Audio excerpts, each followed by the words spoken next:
All right, welcome back to the discussion segment right here in the Good Morning Anambra, where we'll be discussing the World Statistics Day.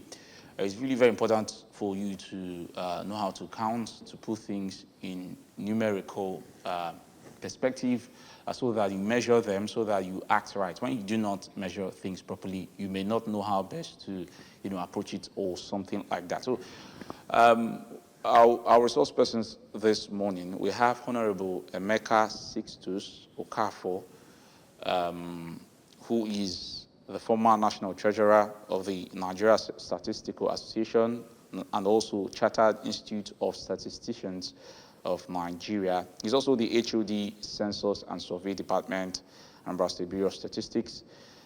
He's been there since 2013. He also has a master's in mathematics and statistics, also a graduate of maths and statistics from the then Anambra State University, currently Chukwuma Odumegwu Ojukwu University. So he's one to really very much dissect this. We also have with us Ugochi Ehiahurike, the Executive Director, Social and Integral Development Center, also known as SIDEC. Really looking into what they've been doing over the past few years. They've really done a whole lot of things in terms of women empowerment and a whole lot of things in collaboration with the government. I was really touched by that. There was probably, I would like to say, a speech where you talked about the insecurity situation you experienced in Osmogo. Really heartbreaking, but I believe the government is really doing something about that already. It may not be perfect, but I believe an approach is being taken about that. Yeah, that's absolutely. All right, so let's look at, let's, kick the ball rolling.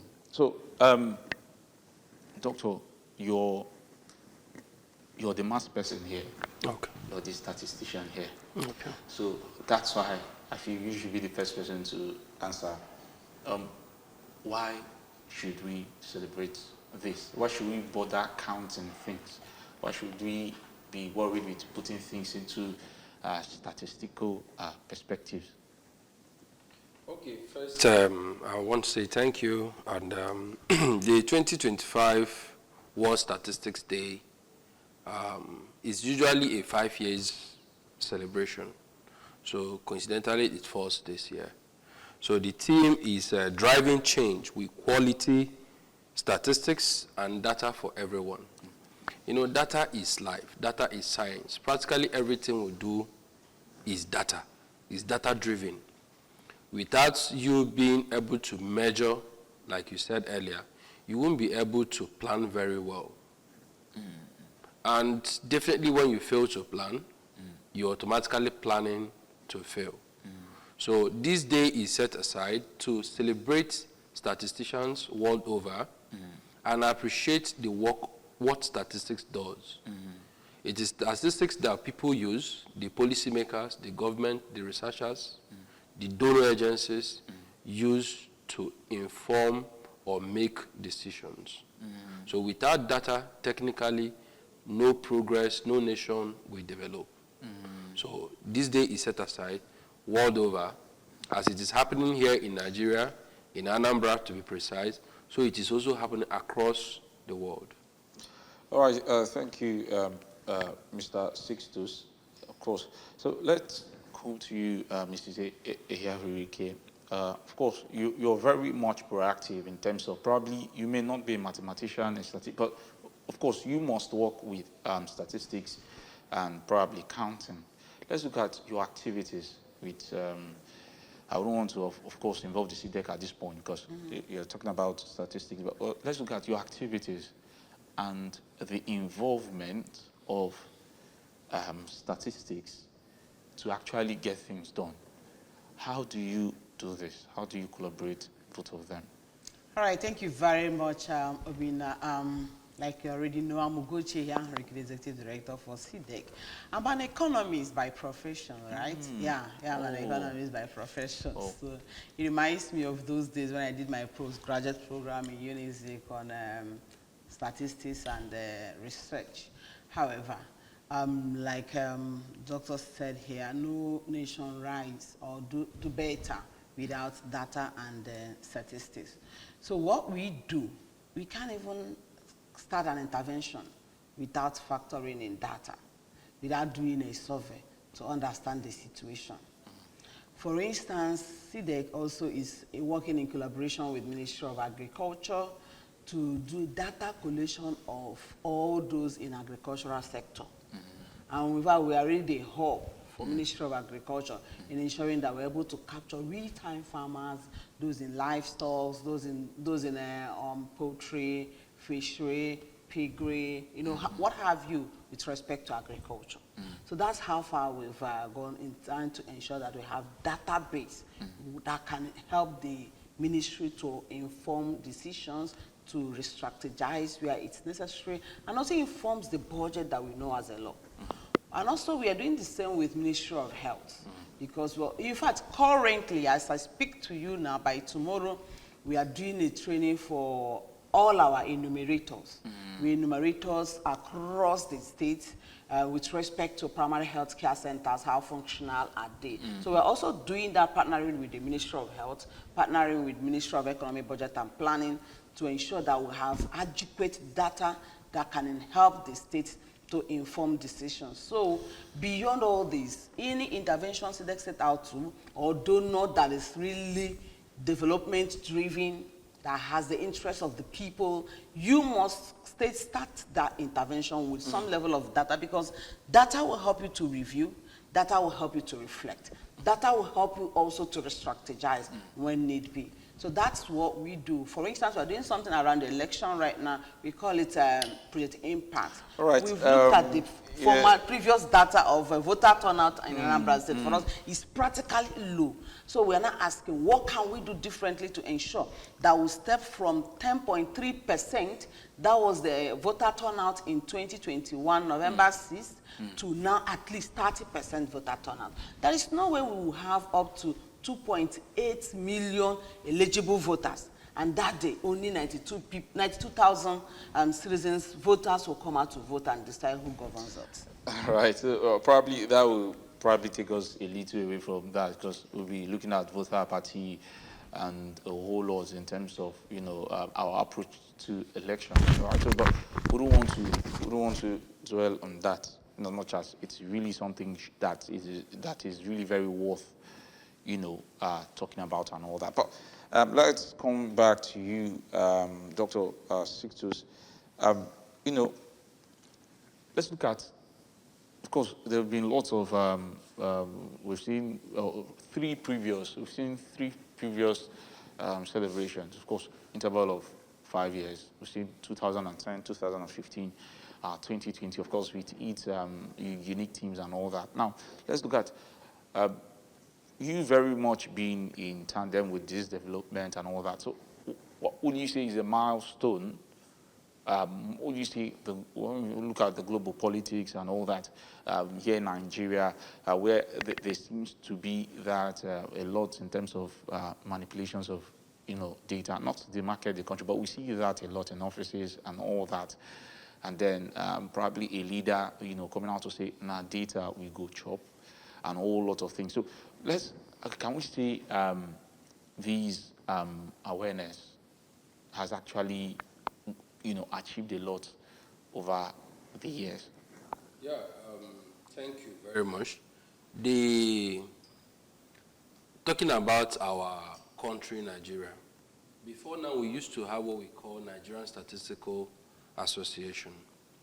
Now, these celebrations, this awareness has made it possible for us to have what we now refer to today as season. Statistics before now was not considered as a professional course. Today, it is a professional course. So that's why we now have the Chartered Institute of Statisticians of Nigeria, CISON. And it is our government, the past regime, that signed it into law. So by so doing, the awareness, the impact is being felt. The only thing here is that we are appealing on both the data producers, the users of statistics, and our policymakers to ensure that they sponsor surveys, like she said, because if you don't sponsor statistics, you are not going to have timely and accurate data that will give you the proper inference that will enable you to do your proper planning and forecasting. So it is really effective, hence where we are today, CSON. Right, let's also look at, the theme this morning, still on you, Doctor, driving change with quality statistics and data for every one. So how does this theme actually address the current global challenges in terms of accuracy in, data collection and all that? Okay, the theme here is trying to promote data-driven decisions for global growth generally. The idea here is when nations come together, share official statistics. I know what is happening in your state, you know what is happening in my state, you know what is happening in your nation, vice versa. This will enable us to have a sustainable development. It will be simultaneous. So for instance, somebody coming into Anambra, if you are going to fly without you understanding the data, you can't come in. If you are an investor, you want to know how to cite your industry, maybe in hospitality, in health, you need to even know the number we have currently. You need to understand the market. If you know that you want to help farmers, how many farmers do we have? If you want to talk about teachers, how many teachers do we have? So for whatever you want to do, globally, you want to come to Anambra to cite a hospital, you need to know the number of the ones existing, their specialties, all right? So for whomever that wants to give any form of aid, for instance, you can't just come to Anambra and say you are setting up an IDP camp, because the situation does not call for it. There is no data suggesting such a situation. All right? So data generally is important, and globally we are appealing to every nation to key in. When you share your official statistics, progress can then be met together. All right, let's look at the rules of statistics in the society. Of course, we've connected it a lot to, our human persons, our activities, and all that. So, Dr. Eherike, can you share with us a real-world example of how reliable statistics have directly influenced a major policy decision or probably improved lives? Because you're very much in tandem with activities of this nature. You run an NGO, you tend to always have frequent, meeting or conversations or dealings with people aside the normal dealings, but on a professional level. So can you share with us a real-world example of how statistics have actually helped you to influence major decisions in your approach to tackle some of, or rather approach some of the goals you've actually sought? All right. Before I step in, I'll bring in another human angle story, but that will be on a political environment. However, let's just start with agriculture, for instance. How data has really addressed some of those needs. One, because before now, Anambra State will always carry her intervention with respect to agriculture without really factoring in what the real farmers really need. They'll just build bridges where bridges is not really their priority.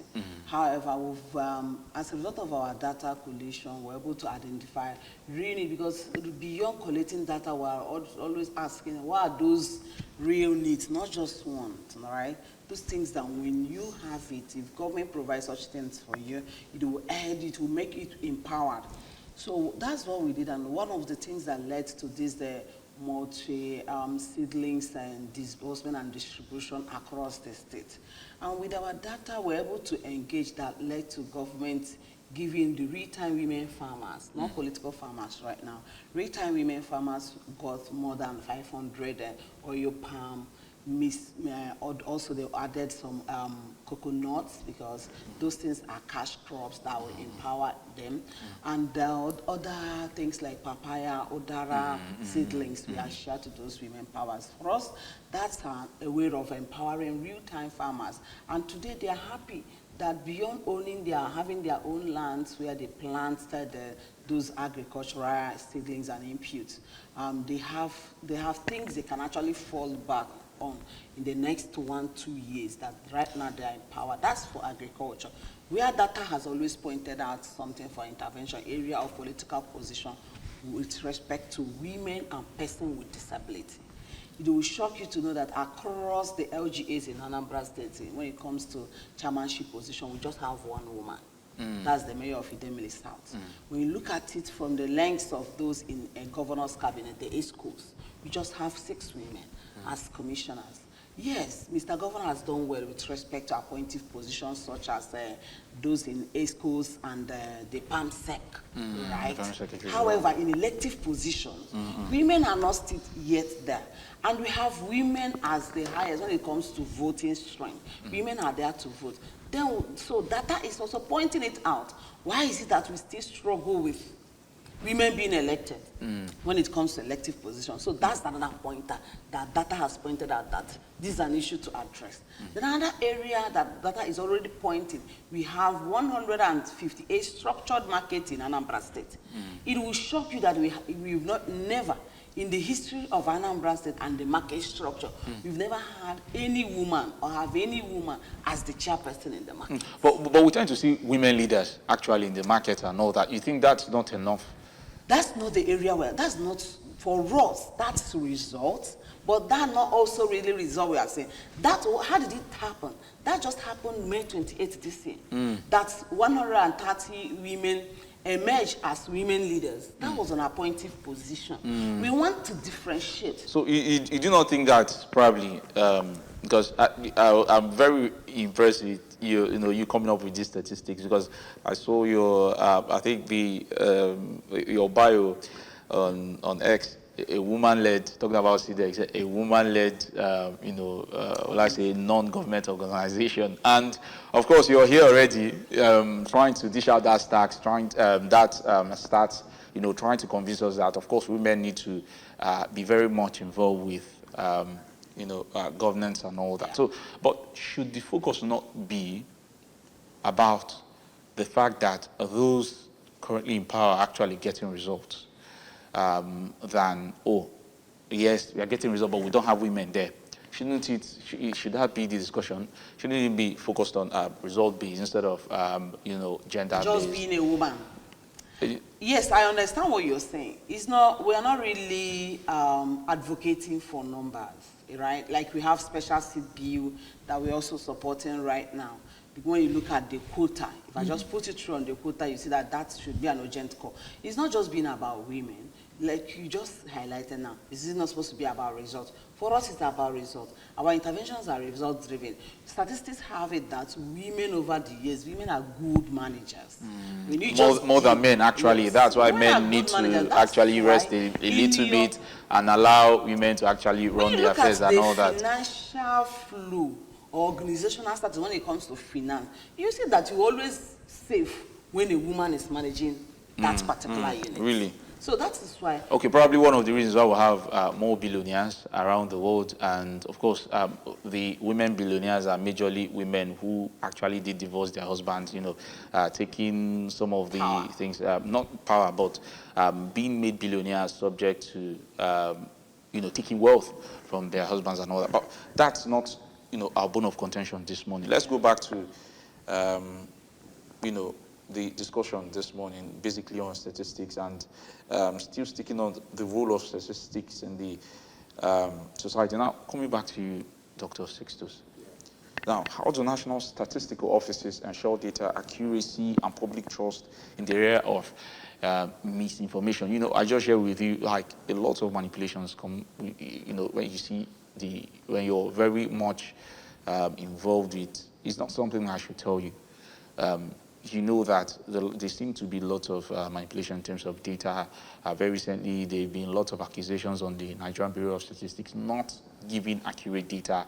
Lots of talks about rebasing, not giving the actual data, but giving something that looks like it or something like that. So, so concerns about how accurate this is. In fact, some Nigerians do not really take the Nigeria Bureau of Statistics really very serious, and some other statistics being poured out there, even some statistics being poured out by the United Nations.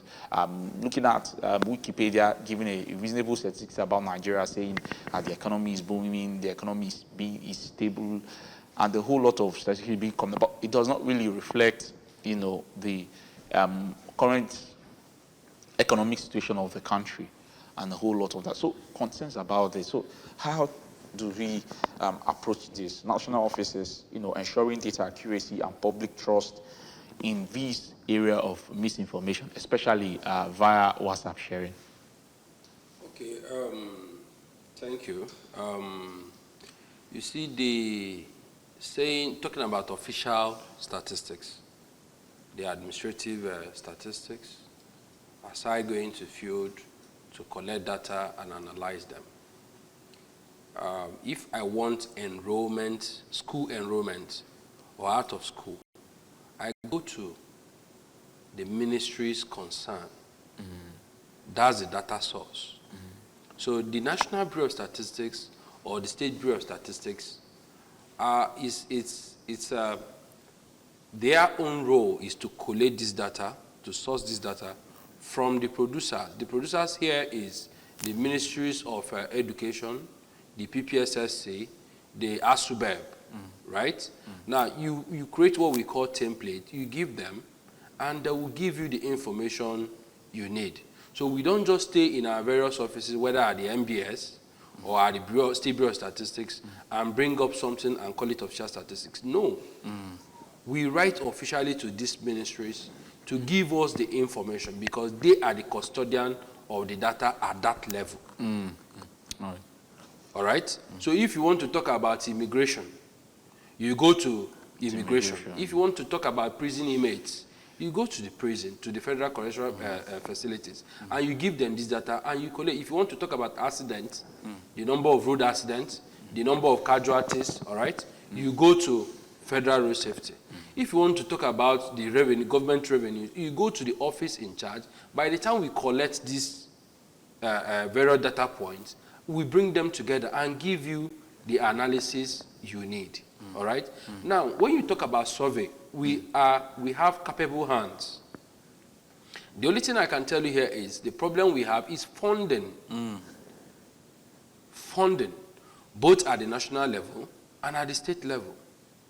Is a nationwide time because what do you mean by funding? Are you like funding here is that, for instance, we need millions of naira to maybe just carry out a GDP survey where you now visit the sectors. It now goes beyond you going to the ministry. You now have to go to maybe to verify these statistics. Yes. Yeah, okay. So and it requires the manpower. Of course, I can tell you that we have the manpower. But the funding to carry out those activities are usually the hard nut to crack. Do you understand? Oh, the government so is the government. Really, that's on the part of the government. Yeah, and because even maybe private individuals not really willing to fund. So right now, what we should be talking about is that we are now calling on the government to make the funds available for us to be able. For instance, you talk about our National Population Commission. All right. That is the census. Census was supposed to have been done a couple of years. Preparations was seen to its gear over the years, and suddenly new administration came in. We have these government and policies. It was the process was just put to a halt, right? So, but if this exercise is done, we won't be talking about rebasing. So, if government do this sponsorship or brings out the funds required to carry out the census, carry out your GDP, carry out your consumer price index, and all that, all right, we won't be talking about rebasing. However, the rebasing does not mean that it is wrong, because we have what we call forecasting. You can say from past experience, you can now make a prediction of what the previous year or what the subsequent year will be. Right. And of course, I can tell you, using the right tools, this data, when they are being given out, is official and they are correct. So what we, who are the statisticians, are saying to our data users, the institutions, is that we are ever ready. We are saying that statistics is key, and they should support us by bringing out the things that are needed when they are being called upon. Yeah. All right. Of course, that seems to be an advocacy for statisticians, and that's quite impressive. So, Ms. Ehia, let's also, I wouldn't want to move away from, getting accurate data to ensure data accuracy and public trust. You're very much involved with the government, just carrying out lots of NGO activities and all that, talking about how you have to source data.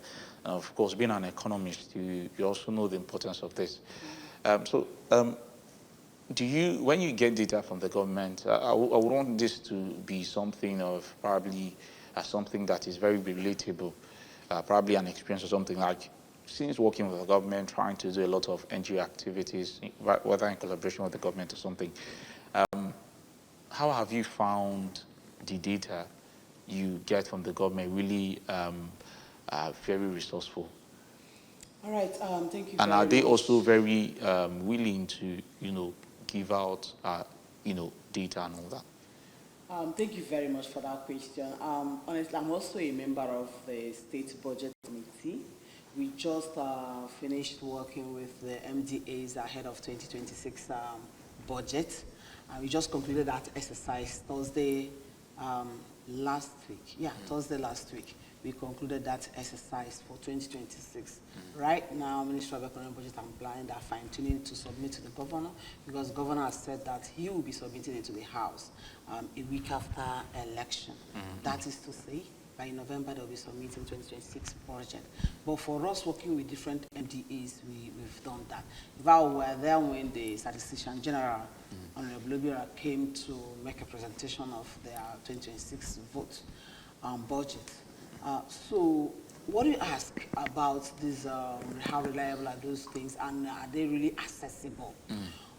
Oftentimes, data generation, data collation in this state is really difficult thing. Yes, it's very difficult, in as much as some ministries want transparent and online programs that you can go online, you Google and get their information. I can practically tell you those ministries. Like, probably mention them if you can. So, yeah. But some ministries, really, you write, go, advocate, call, it's always somehow challenging. It's challenging because some of them don't have it. They do a lot. So probably they don't document. Okay. They do a lot. Is that what you feel, or from is that what you? Experience. Okay. It will shock you. Right? I do a lot of things. When I tell you practical things, you know the ministry I'm talking about. I won't know. They honestly, I won't know. A lot of activities, but they don't document it. It's not in government coffers or jurisdiction or position that you can, even at the exit of that person, you can even engage and get those things are not there. But they are doing a lot, but they are not documenting it. So some ministries are like that. But some ministries are very good with data. So I still see that data is an issue. There is disconnection. In these states, some ministries, they don't really, like what doctor said before now. Before now, people don't see data or statistics as a real-time job. But it will shock you to know that right now, if you are not doing anything that is data-driven, if you cannot do visualization to explain your data in this sector, you need to rethink. That is the way it's coming. If you are not really data-driven, if you don't know how to interpret data, raw data, visualize data, no, you really need to go and rethink. Some people are doing very well because they understand it. So some ministries, those information are not there. Some are, the information are there, but in piecemeal. They really need to fine-tune it. And that's why, for organizations like us, we are now working with different ministries to co-create, to carry out such survey so that both of us will own the data, the information, the report. You do it for them and, you know, co-own it. Wow. We fund it, we fund the supporting, we collect it, we do, we harness, we validate. Once we validate, we say, okay, take it. While we take our own to do our intervention, take it to inform your decisions and your programming. That is what we see currently. So what he said with respect to funding, it's ideal. Some ministries just prepare. It's shocking that when they prepare this budget, different. It will take more than 10 days, you know, analyzing ministry's budget and budget. At the end of the day, the implementation will be less than 10%. That's you're moving towards. I'm trying to call her your attention back to the topic of discussion: data. You know, let's not discuss about government implementation of the government implementation of the budget. But actually, it's very much in line with our discussion, ensuring data accuracy and also public trust. Yes. You know, there was something she said. These ministries, I'm not vouching for any ministry, both at the federal or at the state level, right? But there's what we call official administrative statistics. Those ones, for instance, in ABS here, you know the number of staff you have, you know male and female, you know possibly their retirement age if you work in that line. You know, in fact, you have those who are married, those who are single, you know. And maybe if I say, give me this information, I don't know, actually, you don't have it, not yes. Maybe because it is not your duty to know. But if you have somebody who is a PRS staff, the person is the custodian of that data in ABS. So in any ministry, we are supposed to have a PRS staff, that is Planning, Research and Statistics staff. So when you don't have this, then automatically that ministry is not working as it should be. Any agency that doesn't have PRS, of course, is not planned. So I don't know the ministry she is referring to. But except if those people are not able to put the data or maybe understand the template you sent to them to give you the information you need, that might become an issue. Then when you now talk about doing a survey, it is not beyond them. For instance, at the State Bureau of Statistics, they need to carry out a GDP survey, or they need to carry out a consumer price index. This requires going to outside the government offices to do this. So that one requires much fund. But within the one we produce within the ministries, they are as available as anything. All right, let's not delve that. Probably later on, both of you can have that discussion to balance that. All right, so let's. I would have love to ask, what are some of the biggest challenges faced by statisticians today in collecting and analyzing data, especially in on this? But you've communicated that already, talking about underfunding and a whole lot of issues. But let's now look at how emerging technologies like AI and big data transformation, big data transforming the field of official statistics. Now, Dr. Sixtus, I saw on your bio, you actually did something very much connected to machine learning. So I can see that you're tech inclined. So let's see it. All right. Before we look into that, let's go for a short break and let's look at let's see what the public actually does have to say about this. So when we come back, we look at that. Thank you.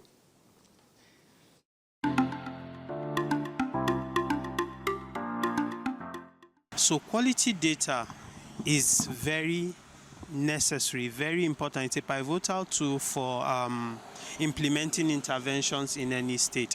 Now, for a case like Anambra State and Nigeria, without the adequate data for the number of persons within a particular health challenge, it will be difficult to be able to plan, it will be difficult to be able to provide services, it will be difficult to be able to reach the target community. Now, let's take, for instance, interventions around HIV and AIDS. With all of the funding that comes to the country, a lot goes into planning for the data to get the number of persons, say, persons living with HIV and AIDS in the state, number of pregnant women that we have that require these drugs, and a whole lot. So quality data is very critical, and it is the yardstick, the measuring yardstick, to be able to reach out to clients. So without data, it is difficult to plan. And in our sphere of work, a lot depends on data. As a country, we need to really improve on how we manage our data, how we store our data, how we collect our data, how we reference this data for intervention purposes. First, you have to run a head count, like a sort of a census of the population of the country, so that you can know how far the economy is, in order to grow the country economy to an optimum level, in order not to run deficits at some point, and also that. So you do a head count, you do a proper census and all of that for every locality in the country. When there's quality data present, we can properly plan for anything that we're doing, and we can get accurate readings on whatever events we are hosting, whether it's voting or just finding proper statistics on who is doing this and who is not doing this.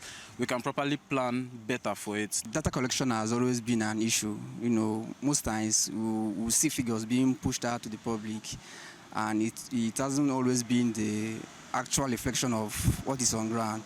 So I think with a good data analysis being collected, I think it will help improve the government allocation of resources to the affected areas.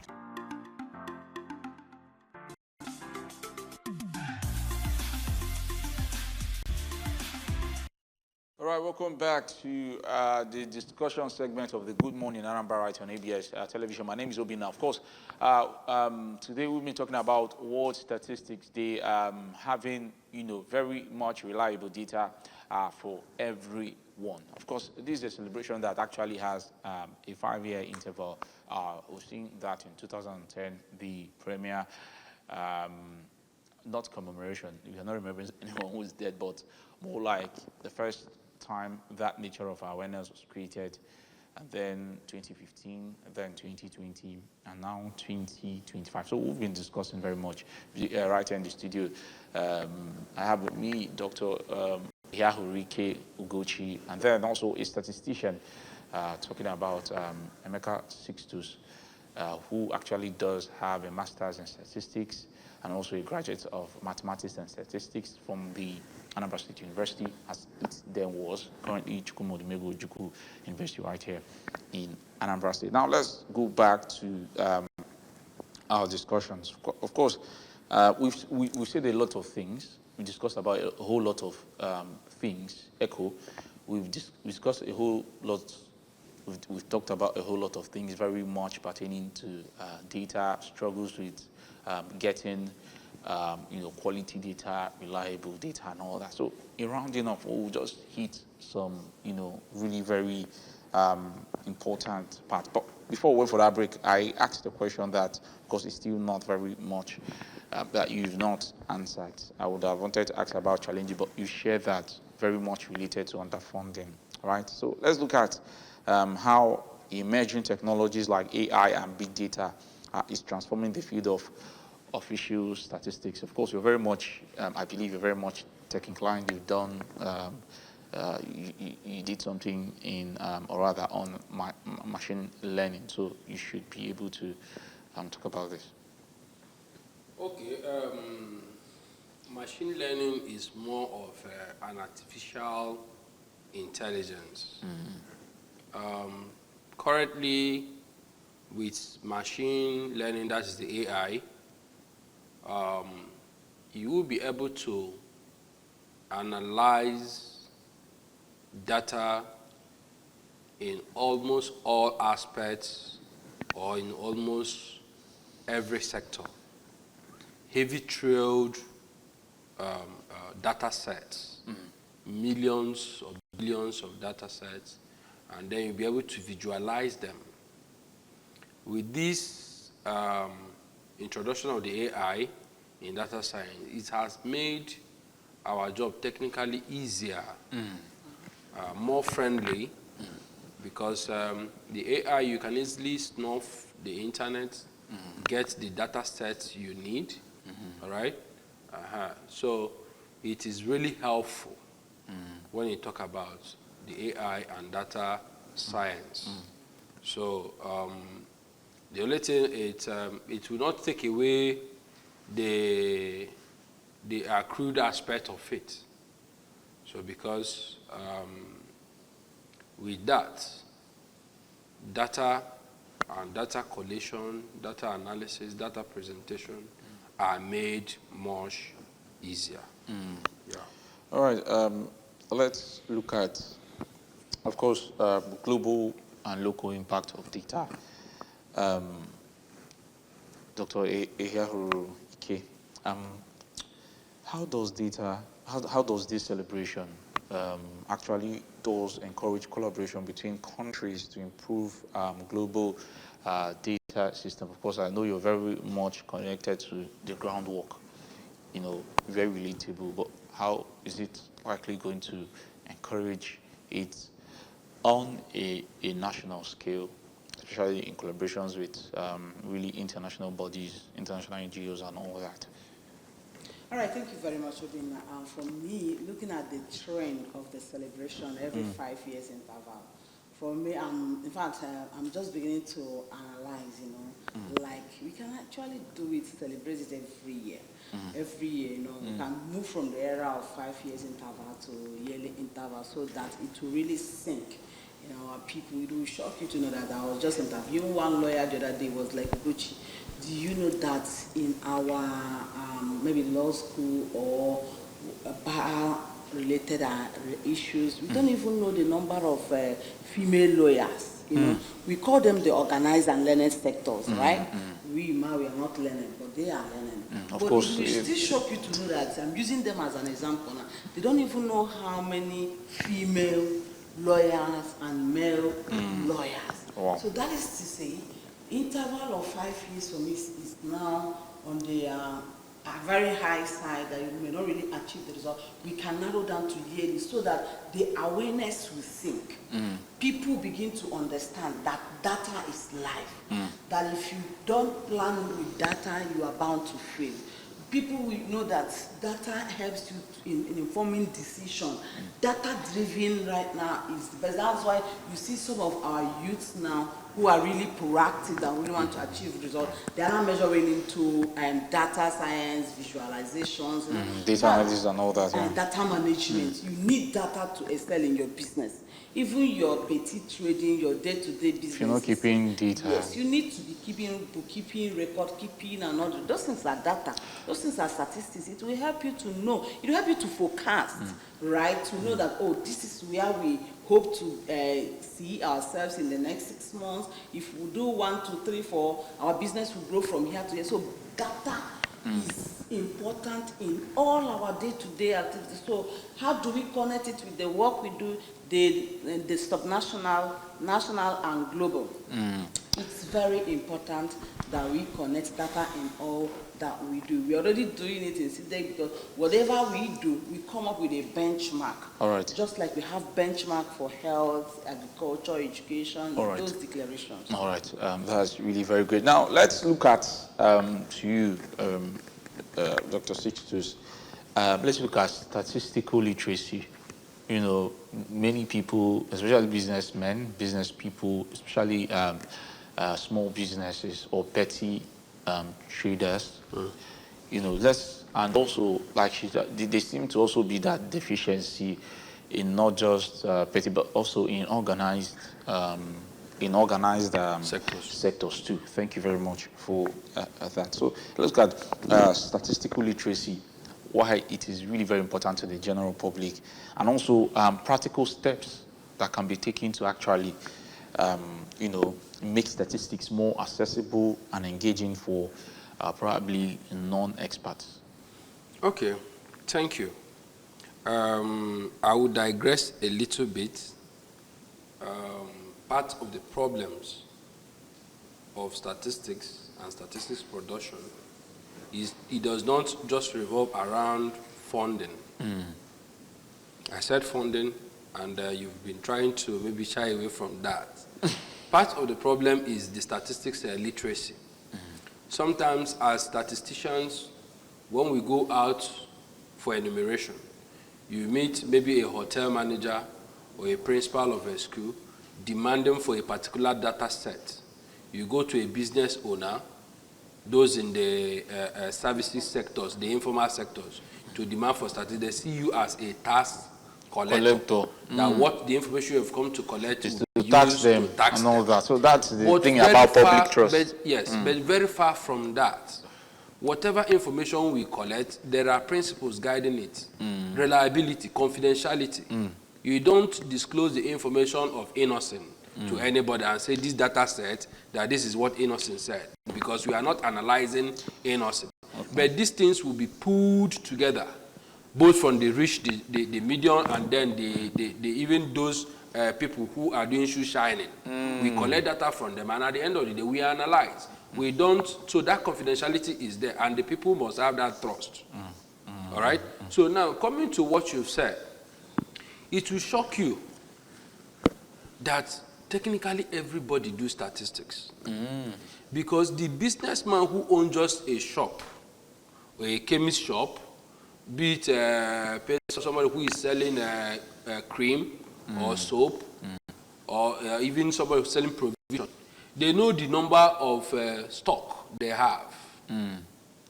They know, yes, the number they have. It's just that probably they don't document They keep them. the record in their own, the way they can, and they understand it. And then they use it. If they are going to market, they already know how many orange, or how many onions, or how many sachets of tomato, or how many this, how many that they want to buy.